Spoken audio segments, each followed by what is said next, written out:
Mateo capítulo 6, versículos 9 al 13.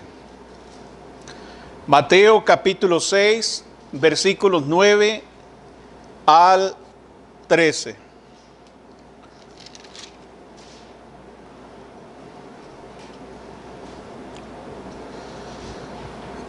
Dice la palabra del Señor, Mateo capítulo 6, versículos 9 al 13. Vosotros pues oraréis así: Padre nuestro que estás en los cielos, santificado sea tu nombre.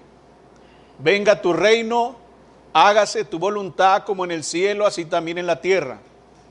El pan nuestro de cada día, dánoslo hoy, y perdónanos nuestras deudas, como también nosotros perdonamos a nuestros deudores.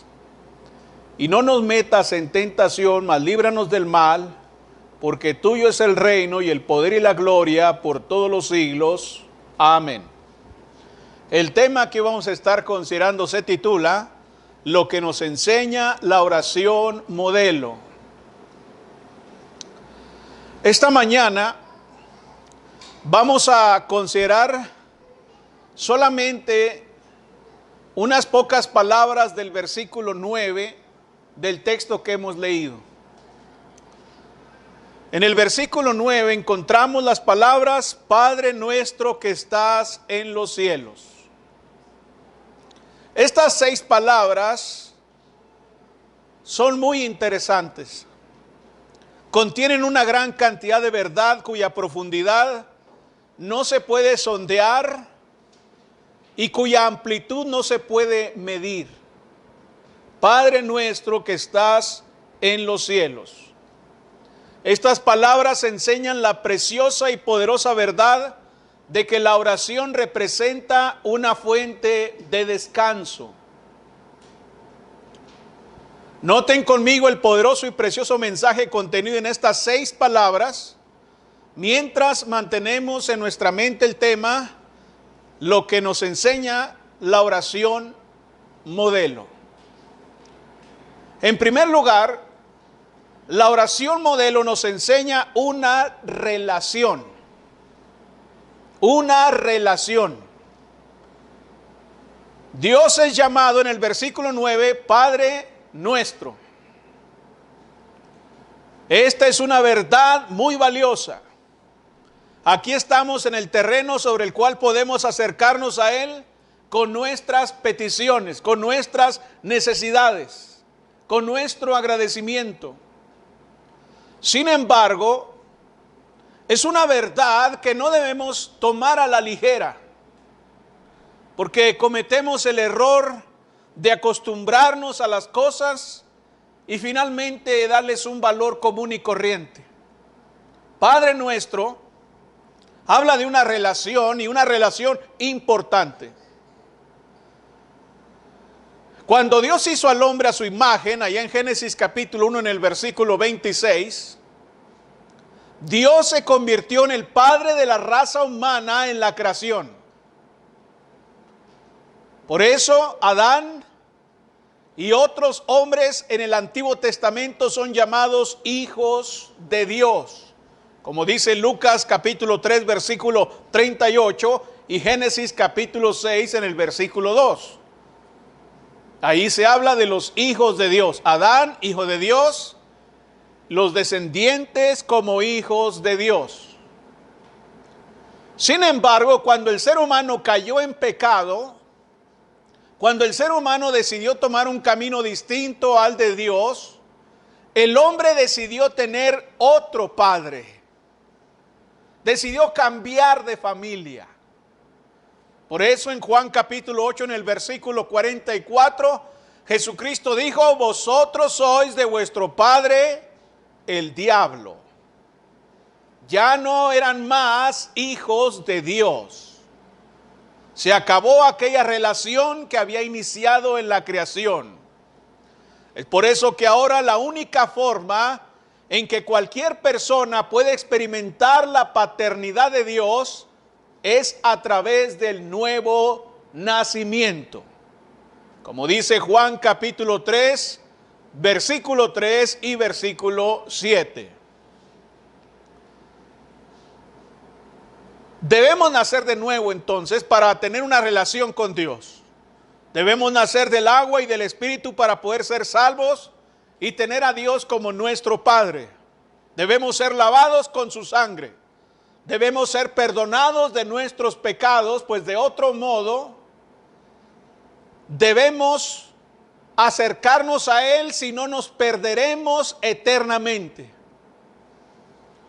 Si permanecemos en pecado no tenemos derecho alguno. No hay derecho alguno. No hay manera de que podamos llamar a Dios Padre nuestro.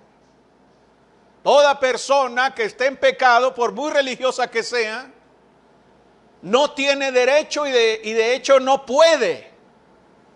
Aunque lo diga, se estará engañando a sí misma, no puede llamar a Dios Padre nuestro. El pecado impide esa relación. Así que cuando recibimos su gracia, la cual nos llega por medio del Evangelio, somos adoptados y agregados a la familia celestial. El apóstol Pablo lo dijo allá en Romanos, en el capítulo 8, en el versículo 15. Dice la palabra de Dios, Romanos capítulo 8, en el versículo 15, pues no habéis recibido el espíritu de esclavitud para estar otra vez en temor, sino que habéis recibido el espíritu de adopción por el cual clamamos, Abba, Padre. En Gálatas, en los capítulos 4 en adelante, también se habla acerca de esta relación. Por ejemplo, si leemos los versículos 5 al 7 del capítulo 4 de Gálatas, el mismo apóstol Pablo declaró que Dios había enviado a su Hijo al mundo. ¿Para qué? Para que redimiese a los que estaban bajo la ley, a fin de que recibiésemos la adopción de hijos. Y por cuanto sois hijos, Dios envió a vuestros corazones el espíritu de su Hijo, el cual clama, Abba, Padre. Así que ya no sois esclavos sino hijo, y si hijo, también heredero de Dios por medio de Cristo. Gálatas 4, 5 al 7. De la misma manera el apóstol Pablo allá en Efesios capítulo 1 en el versículo 5 dice, hablando precisamente de los santos, de aquellos que son convertidos, de aquellos que son hijos de Dios, de aquellos que han sido escogidos en amor, dice el apóstol Pablo, habiéndonos predestinado para ser adoptados hijos suyos por medio de Jesucristo, según el puro afecto de su voluntad. Cuando somos salvos, entonces, somos convertidos en hijos de Dios.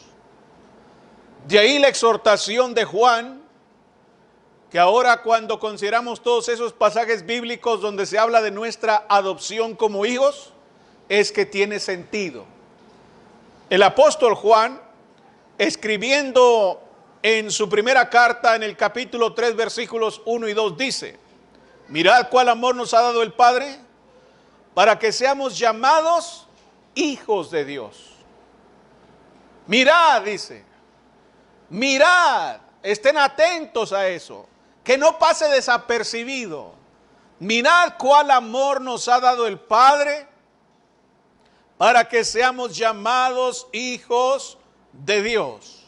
Por esto el mundo no nos conoce, porque no le conoció a Él. Amados, ahora somos hijos de Dios. Y aún no se ha manifestado lo que hemos de ser, pero sabemos que cuando Él se manifieste seremos semejantes a Él, porque le veremos tal como Él es. Esta nueva relación abre la puerta para tener acceso a Dios como nuestro Padre. Fuimos perdonados, lavados, llamados por el Evangelio, y entonces ahora con todo derecho podemos invocar diciendo, Padre nuestro. La mayoría de las religiones antiguas, paganas, no concebían, hermanos, a los dioses como padres. Los judíos, a diferencia de las religiones paganas, entendieron mejor este concepto de Dios Y a pesar de eso, ellos tenían muchos nombres para recibirse, para acercarse a Dios. A pesar de que entendían que Dios era el Padre de los hombres, aún así ellos, cuando invocaban a Dios, tenían una gran cantidad de nombres distintos para Él. Por ejemplo, un judío que tuviese necesidad, oraría a Jehová Jireh. Él invocaría a Jehová Jireh, como dice Génesis capítulo 22 en el versículo 14 según la Biblia hebrea. Jehová Jireh. ¿Qué significa Jehová Jireh? Jehová proveerá. Ese mismo judío, si tuviese ansias, si estuviese nervioso, preocupado, invocaría a Jehová Salom. Como dice Jueces capítulo 6 en el versículo 24. ¿Qué significa Jehová Salom? Significa Jehová es nuestra paz. Si por alguna razón ese judío se sintiese solo o con temor, entonces invocaría a Jehová Sama, según Ezequiel capítulo 48 en el versículo 35. ¿Y qué significa Jehová Sama? Significa Jehová está allí. Si por otro lado ese judío necesitase dirección o guía, entonces le pediría a Jehová Roí, según el Salmo capítulo 23 en el versículo 1. ¿Y qué significa Jehová Roí? Significa Jehová es mi pastor.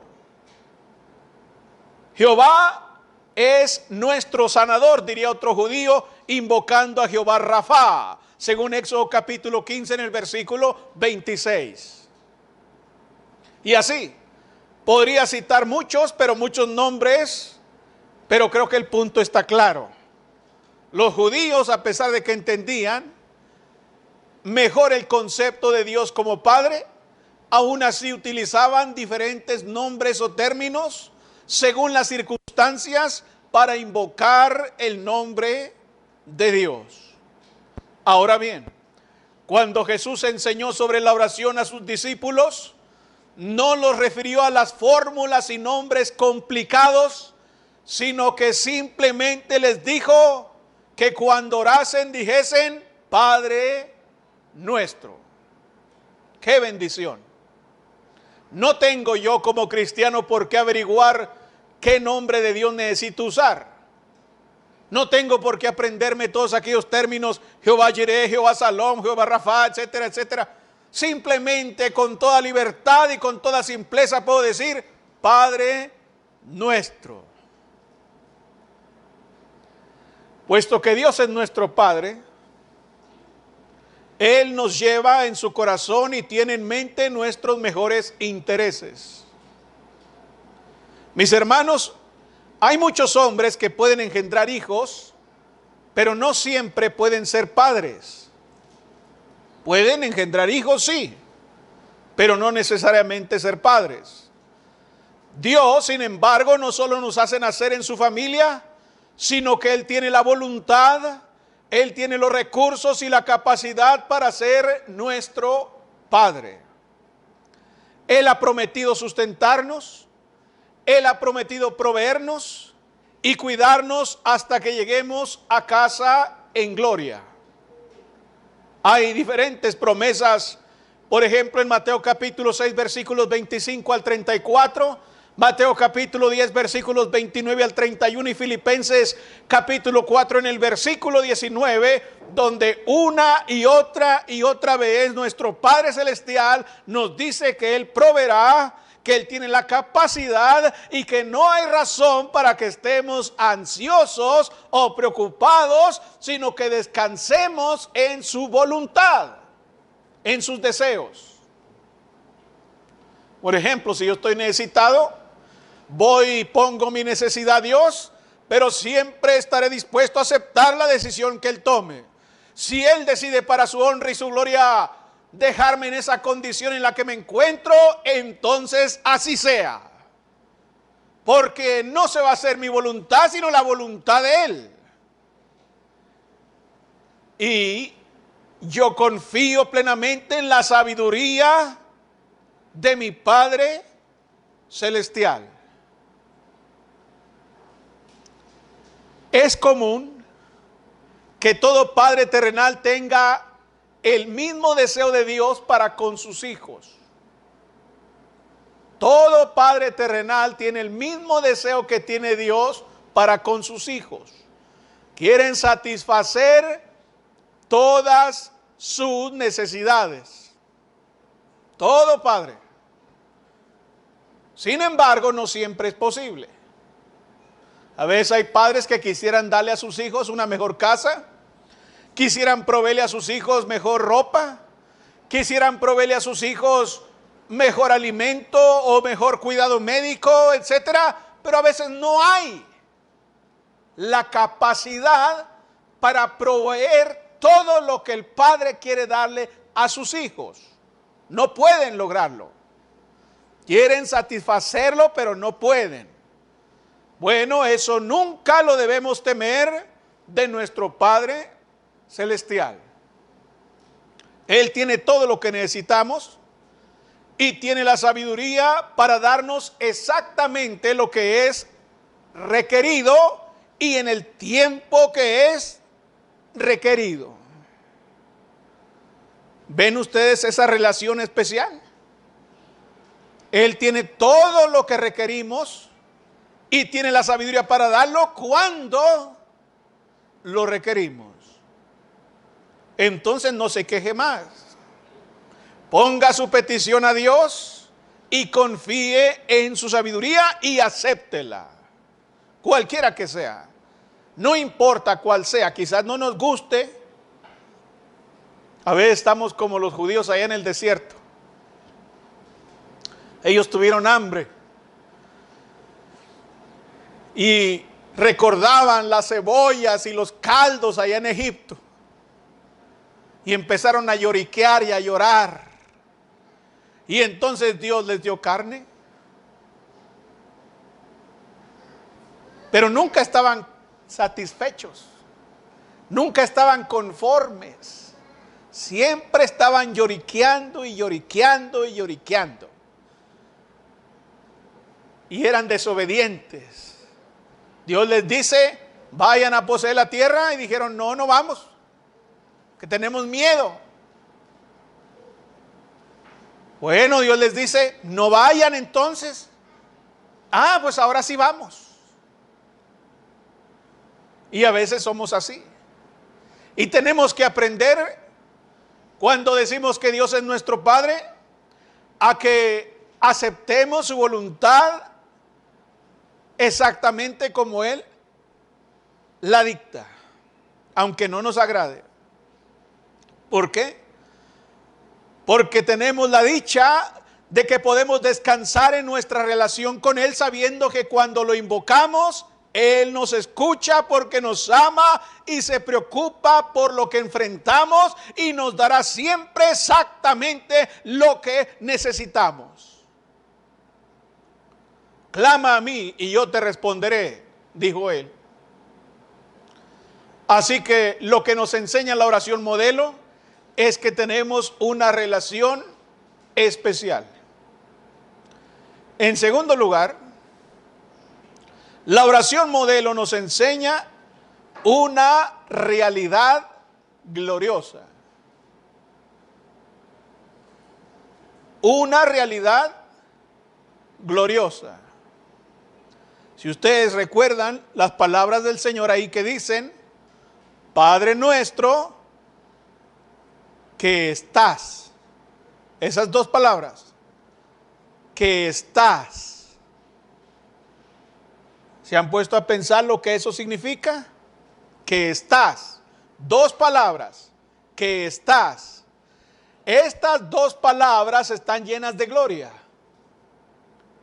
Estas dos palabras nos recuerdan que servimos al Dios que es real y que no es producto de nuestra imaginación. Dios es real. El Dios que servimos no es como el Dios de la India. El Dios que servimos no es como el Dios de Grecia.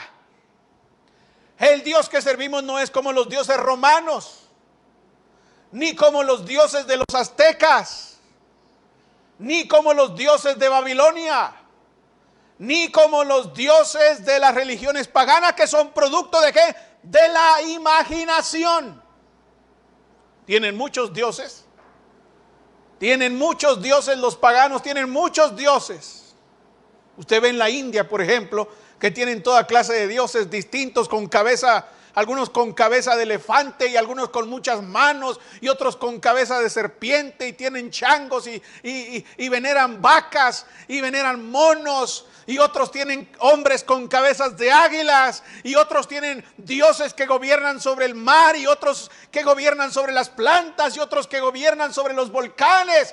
Pero todos esos dioses son producto de la imaginación. ¿Te recuerda a los profetas de Baal? Cuando se enfrentaron con Elías allá en el Monte Carmelo. Mire, hermanos, qué tremendo, que a pesar de que esos dioses son producto de la imaginación, esos sacerdotes tuvieron el valor de enfrentarse a la prueba con Elías. Y no solo eso, sino que se reunieron ahí con todo el pueblo, invocaron a Dios, a su Dios falso, y empezaron a cortarse la carne con cuchillos. Estuvieron dispuestos a lastimarse para que su Dios respondiera, pero como su Dios es producto de la imaginación, aunque derramaron mucha sangre y aunque tuvieron mucho dolor, su Dios jamás respondió, porque Baal no existe. Es un nombre. Y entonces Elías hizo una oración, una simple y sencilla oración, y entonces cayó fuego del cielo y consumió el altar, porque Dios es real. Padre nuestro que estás en el cielo. Mis hermanos, la fe, la certeza, la convicción de que Dios es real es necesaria para que podamos tener una relación fuerte y real con Dios. En Hebreos capítulo 11, en el versículo 6 dice, y voy a leer este texto de la Nueva Biblia al Día, edición 2018. Porque en la Reina Valera me he dado cuenta que algunos hermanos no le entienden. ¿Cómo está parafraseado ahí? Fíjese bien en su Biblia y fíjese bien lo que voy a leer yo. Hebreos 11:6 dice, sin fe es imposible agradar a Dios. Dice usted, mi Biblia dice lo mismo. Bueno, pero mire lo que dice enseguida. El que quiera acercarse a Dios debe creer que existe y que premia a los que sinceramente le buscan. ¿Se ve? ¿Se fijó? En la Reina Valera 60 dice de otra manera, ¿verdad? Sin fe es imposible agradar a Dios, porque es necesario que el que se acerca a Dios crea que le hay. Y hay hermanos que no dan pie con bola con eso. Crea que le hay. ¿Cómo que crea que le hay? Crea que Él existe, que Él es real, es lo que está diciendo. Que Dios es real. Sin fe, sin tener esa convicción de que Dios es real, es imposible agradarle. Dios es real y debemos creer que Dios es real y que Él escucha y contesta la oración. Si no tenemos esa convicción, si no tenemos esa fe, si no tenemos esa confianza, entonces estamos orando en vano. Estamos haciendo lo mismo que hacían los profetas de Baal. Bueno, quizás por eso muchos hermanos no oran. Quizás alguien me diga, hermano, espérese, tranquilícese, hombre, ecuánime, tranquilo, hombre, pues si ni oramos. ¿Quién le dijo que andábamos orando? ¿Usted cree que estamos locos para estar gritando ahí como los profetas de Baal a un ser inexistente? ¿Estar gritándole al aire? No, nosotros no cometemos esas locuras. Bueno, si usted no cree que Dios es real, es normal que usted no practique la oración. Pero Dios es real. Y cuando invocamos su nombre no estamos hablando al aire.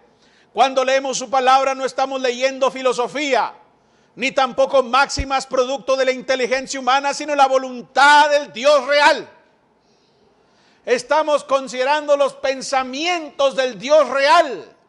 Por eso cuando oramos, debemos hacerlo con toda certeza y con toda la confianza en su sabiduría, para dejar todo sobre sus manos y aceptar humildemente su dirección. Esta mañana yo estoy agradecido porque sirvo al Dios que es. Yo sirvo al Dios que es. Dios es. Él no es el Dios que fue. Él no es el Dios que será. Él es. Y eso fue exactamente lo que Dios le dijo a Moisés. Cuando Moisés le preguntó a Dios por su nombre y le dijo: cuando me pregunten los hebreos quién te envió, ¿qué les voy a decir?, decía Moisés. Y entonces dice la Biblia que Dios le contestó ahí en Éxodo capítulo 3 en el versículo 14: yo soy el que soy. Y dijo: así dirás a los hijos de Israel, yo soy, me envió a vosotros. Esto nos recuerda que Dios es. Él es sin cambios desde la eternidad y por la eternidad. Dios es. El yo soy. Él no mora en el pasado, ni tampoco existe en el futuro, sino que siempre está presente. Yo soy. Es tiempo presente. No es tiempo pasado. Él no mora en el pasado, ni tampoco mora en el futuro, sino que Él mora en el presente, siempre en el presente, siempre. Siempre que el presente es, Dios es.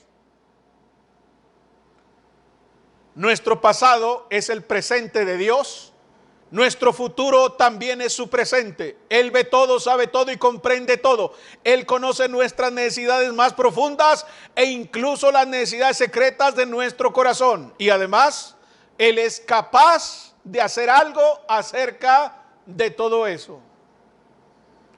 Puesto que Dios es real, entonces, Él no cambia. Yo puedo acercarme a Él con confianza, descansando en su realidad. La oración no es un ejercicio inútil,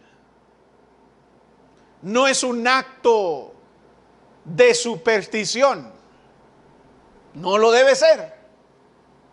Si usted ha tomado la oración como un acto supersticioso, debe arrepentirse de eso. No es simplemente enviar palabras al aire. La oración representa a un corazón humilde que se acerca a un Padre Santo y Celestial. La oración es un santo redimido que entra en la presencia del Dios Santo para presentar sus necesidades y alabanzas ante el trono de su gracia. La oración modelo nos enseña una realidad gloriosa. Padre nuestro que estás en los cielos. En tercer lugar, la oración nos enseña una realización. Cuando la Biblia nos dice que nuestro Padre habita en los cielos, nos está diciendo que Él ocupa un lugar de honor, de gloria y poder. Padre nuestro que estás en los cielos. Como está en el cielo, eso significa que Dios está por encima de los males y de los problemas de este mundo. No le afectan. Puesto que Él está en el cielo, Él está en condiciones de moverse con poder en respuesta a nuestras peticiones. puesto que está en el cielo, está en condiciones de ser exaltado y honrado por los que moran abajo en la tierra. Esto sugiere una o dos cosas que debemos tener en cuenta cuando entendemos que Dios está en los cielos.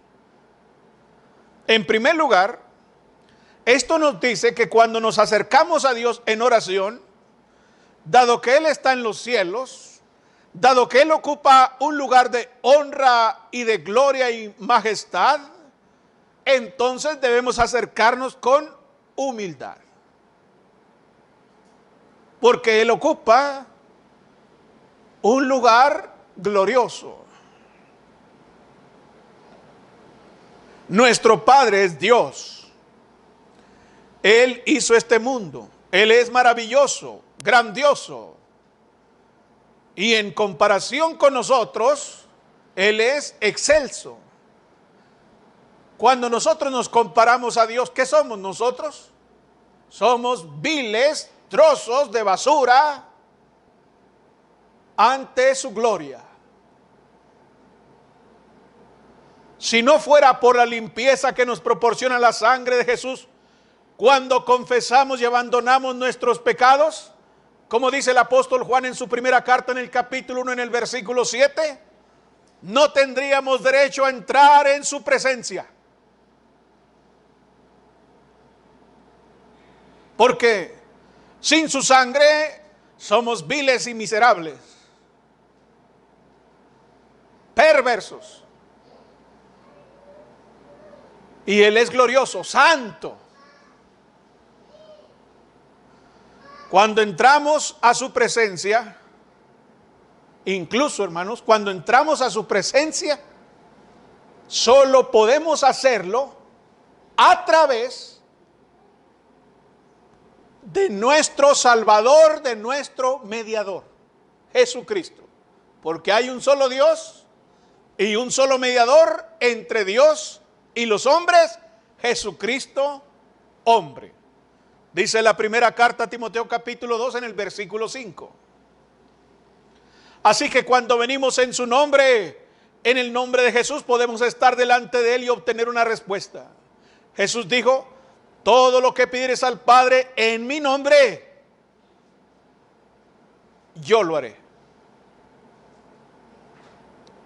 Por tanto, debemos acercarnos a Dios, ¿cómo?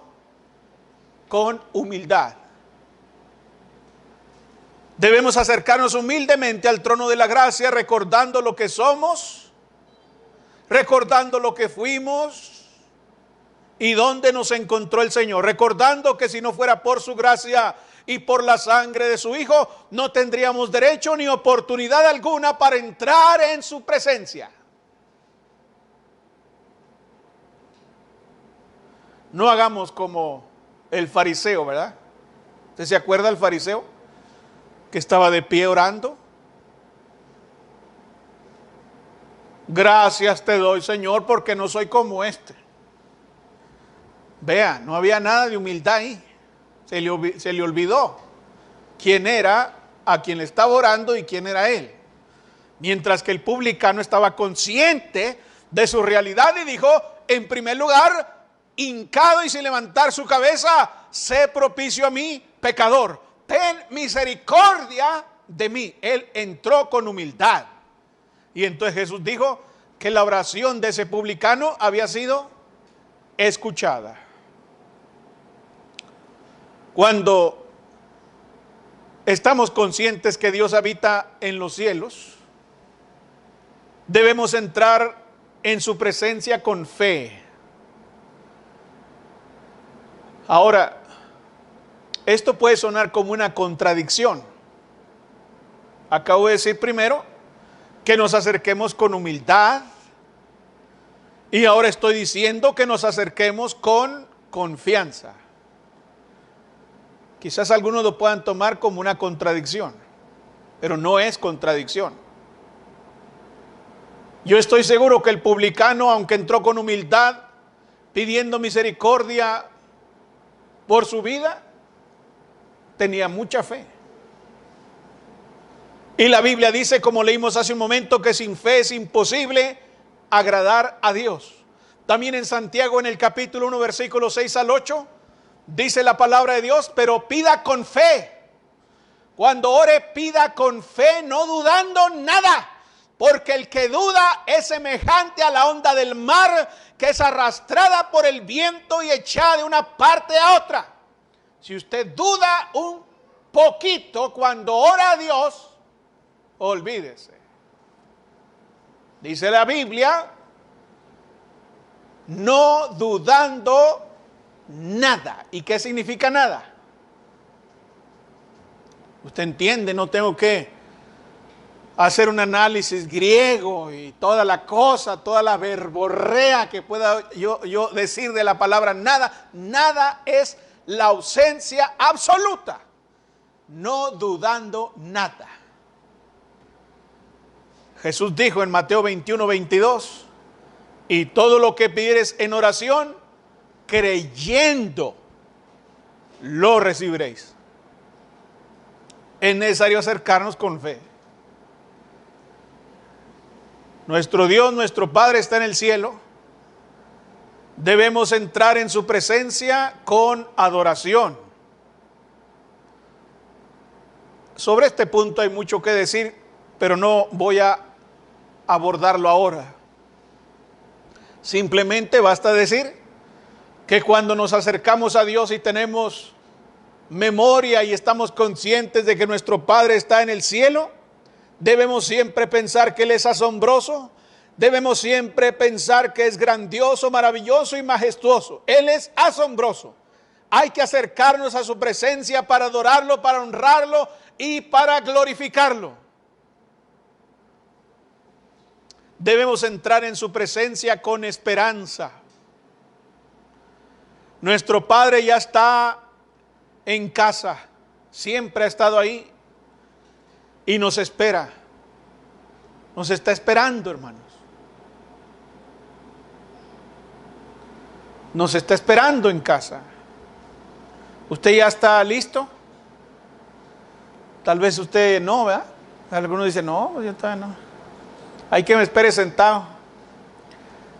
¿Cuánto quiere usted esperar? ¿Cuánto quiere usted que Dios lo espere? Algunos dirán, no, pues hasta que mi hija cumpla 15 años. No, hasta que mis hijos se casen. No, hasta que ya esté muy viejito. Yo no sé cuánto quiere usted esperar, pero Él ya está esperando. Él ya nos espera ya. Cuando oramos simplemente estamos dirigiendo nuestra atención ¿hacia dónde? Hacia nuestro hogar celestial. Esa es nuestra esperanza. Cuando oramos estamos dirigiendo nuestra atención hacia el hogar. ¿Usted se acuerda de los judíos cuando estaban fuera de Jerusalén? Por ejemplo, usted recuerda a Daniel cuando 3 veces al día oraba a Dios, pero siempre oraba ¿hacia dónde? Hacia Jerusalén. Siempre se dirigía hacia Jerusalén. Él no dirigía su oración hacia otro lugar, hacia otro sitio, sino siempre mirando hacia Jerusalén. ¿Por qué? Porque allí estaba su hogar. Y nosotros cuando oramos decimos, Padre nuestro que estás ¿dónde? En los cielos, porque nosotros cuando oramos con fe, cuando oramos con humildad, oramos con esperanza, porque estamos orando y dirigiendo nuestra atención hacia el hogar celestial. Hacia allá miramos. Lamentablemente hay muchos que oran, pero su oración está aquí en la tierra. Su oración es para hacer una casa eterna aquí en la tierra, ¿va? Señor, ayúdame con estos negocios. Padre bendito, te pido, Señor, por estos negocios que voy a hacer aquí. Señor, dame salud, dame vida, Señor, porque quiero hacer esto acá y quiero hacer esto acá y quiero tener esto otro y quiero esto y quiero lo otro. El movimiento ese de confiésalo y recíbelo. Palabra de fe le llaman otros allá en Estados Unidos, que es pura metafísica. ¿Qué quieren ellos? ¿Qué piden? Riqueza. Danos, Señor, danos, porque quieren vivir aquí en la tierra. quieren ser ricos aquí en la tierra, quieren ser grandes aquí, quieren quedarse en la tierra. Pero cuando nosotros estamos orando, estamos dirigiendo nuestra oración hacia nuestro hogar celestial. Buscamos aquellas cosas que se originan en nuestro nuevo hogar. No queremos este mundo y lo que pueda dar. La oración nace del deseo de ver florecer el cielo mientras estamos en la tierra. Finalmente, la oración modelo nos enseña una responsabilidad. La oración modelo nos enseña una responsabilidad. Notarán que a Dios se le llama Padre Nuestro. ¿Ya lo notaron? Padre Nuestro. A mí me llamó la atención eso porque no dice mi Padre en singular. Cuando oramos decimos Padre Nuestro, no decimos Padre mío. Jesús no nos enseñó a decir Padre mío, sino Padre Nuestro. Nuestro. ¿Esto qué significa? Esto nos recuerda que cuando oramos tenemos la responsabilidad de orar como parte de una familia. Porque en una familia, cuando alguien dice Él es nuestro Padre, quiere decir que tiene hermanos, ¿verdad? Cuando no tiene hermanos, simple dice Él es mi Padre. Pero cuando tiene hermanos dice Él es nuestro Padre. Esa es la realidad, esa es la verdad. Y cuando nosotros decimos Padre Nuestro, entonces esto nos recuerda que cuando oramos tenemos la responsabilidad de orar como parte de una familia. Esto nos enseña que tenemos el deber ante el Señor de orar los unos por los otros. Debemos llevar las cargas los unos de los otros. ¿Sabe cómo? A veces hay hermanos que me han dicho, hermano, ¿cómo puedo cumplir esto que dice llevar las cargas los unos de los otros cuando no tengo la manera de llevar la carga? El hermano está necesitado, el hermano está esto, está lo otro, y yo no puedo. ¿Qué puedo hacer? Y le digo, ¿cómo que no puede? Usted puede orar por él. Usted puede llevar su carga. Lleve su carga hacia el Padre Celestial. Hágala como si fuera suya y llévela a Dios.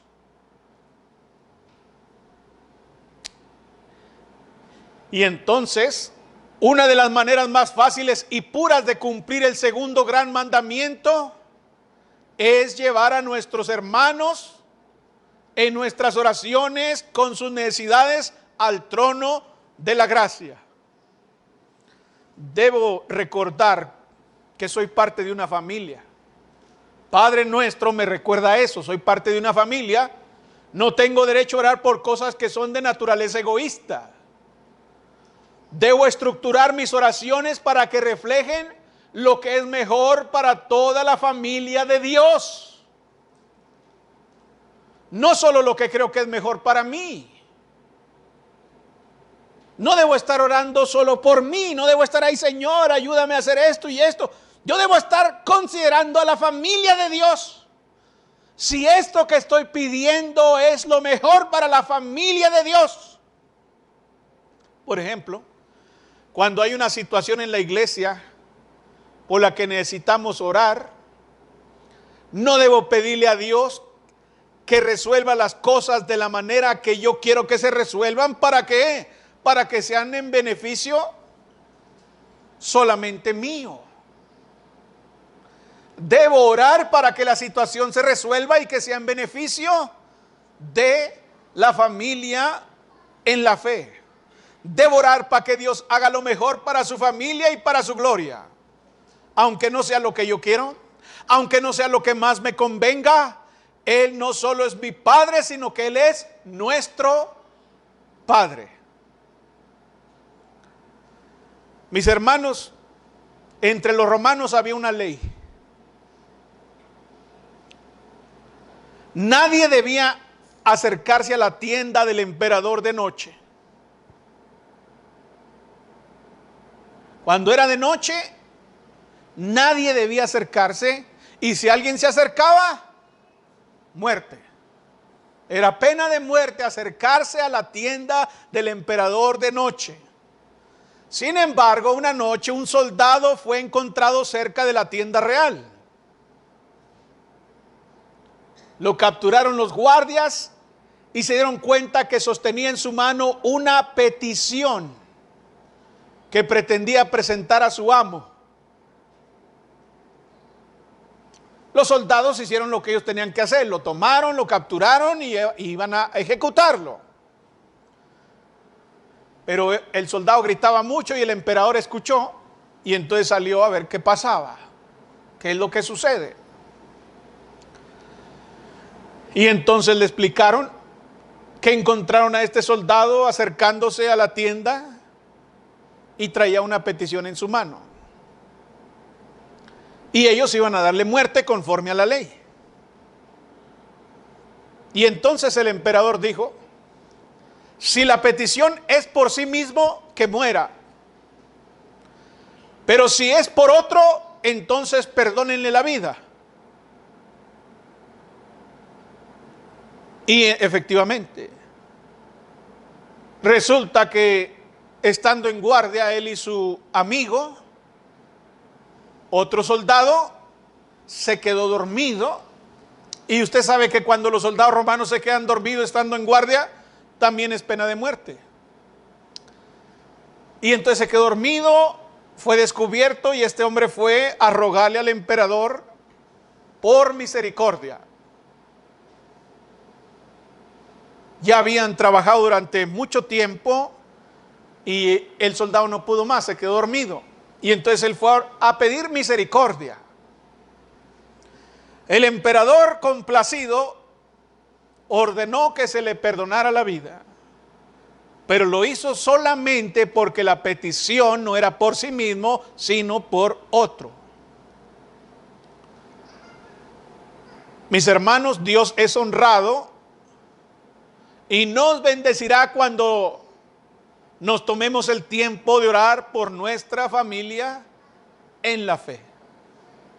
Así que cuando digamos Padre nuestro, consideramos y tengamos en mente la responsabilidad que implican nuestras oraciones. Hoy hemos aprendido varias lecciones que nos enseñan la oración modelo. Y ante tales enseñanzas pregunto, ¿está usted ya listo para la oración? Ya hemos considerado enseñanzas importantes sobre la oración, así que usted debería estar listo. Solamente resta que usted lo haga, poniendo en práctica siempre lo que nos enseña la oración modelo. Puestos de pie. Hay una iglesia preciosa que la Biblia describe así. Estimado oyente, ¿desea conocer más de la palabra de Dios? La Iglesia de Cristo en la Colonia Constituyentes le invita a sus actividades los domingos a las 10 de la mañana. Estamos ubicados en la calle Juan J. Méndez, número 7744 de la Colonia Constituyentes. En internet nos puede localizar en www.iglesiadecristoenjuarez.com. iglesiadecristoenjuarez.com. Estaremos esperando noticias suyas. Que el Señor le bendiga. Ven a la iglesia de Cristo, oh, ven donde seas feliz. Otro sitio nunca encontrarás, cual la iglesia de Cristo el Señor.